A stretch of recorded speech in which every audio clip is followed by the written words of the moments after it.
Welcome today for the new Realme 9, and I'll show you how to find and manage sound settings on this device.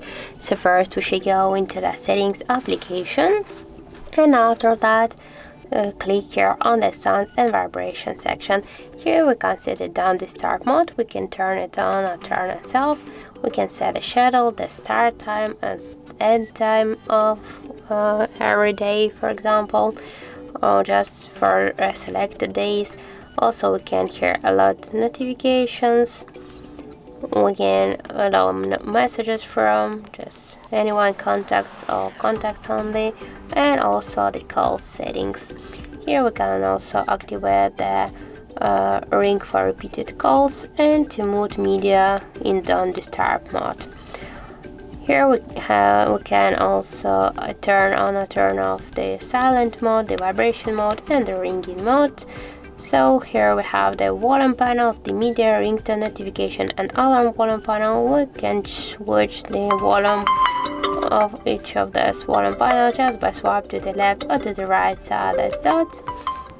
Here we can see also the ringtone and notification sound section. We can change them just to switch the sounds available or custom, for example.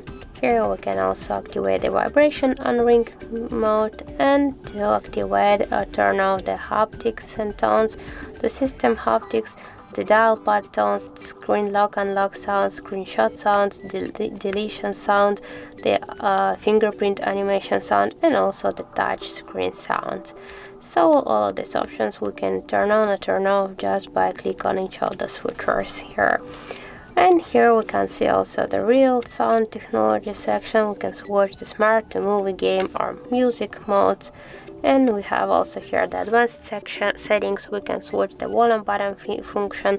Here we have on the left side of our device two volume buttons, the up and the down. And now we can switch the media volume by press up or down volume button. And here we can also switch it to the ringtone.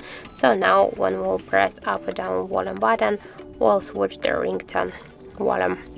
And also we can switch here the default recorder from auto select to the add-on. And here we have in-ear monitoring. We can also turn on or turn off this feature by click on the switcher. So that's it. Thank you for watching, and if you find this video helpful, don't forget to leave a like, comment, and to subscribe our channel.